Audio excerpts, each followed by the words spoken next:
Hi, this is Mr. Shumway. This video clip explains how to recognize a function.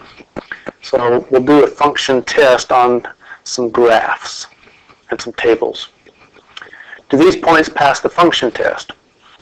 What you can do is if you can draw a vertical line and it doesn't pass through 2 points anywhere as you move it,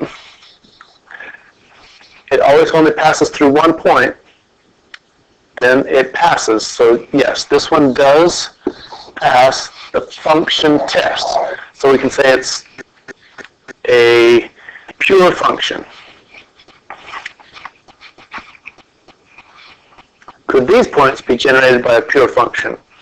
Well, if I draw a line straight up and down and move it that way, it's going to hit F and A at the same time. So that one does not pass the function test. So this was not generated by a pure function anyways. There are equations that can create a graph like that, but that wouldn't be called a function. Another way to test it would work well for like a table situation. For each value that I put in, I get one value out. Put in a 1, I get a 2. Put in a 2, I get a 3. Put in a 0, I get a 1. Put in a 3, I get a 4. As far as we can tell from what's been entered in this table, yes, this could have been generated from a function table. Each number I put in gives me a unique number.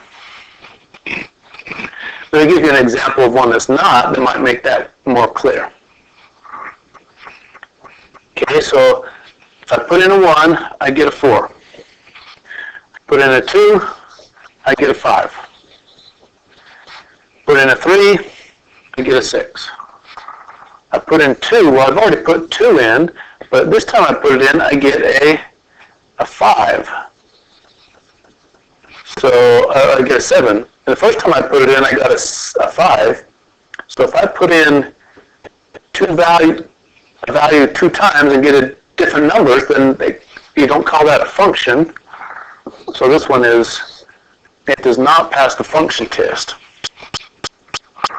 There are equations that can have 2 answers, but this wouldn't be, or equations that can generate 2 values, but this, you wouldn't call it a function.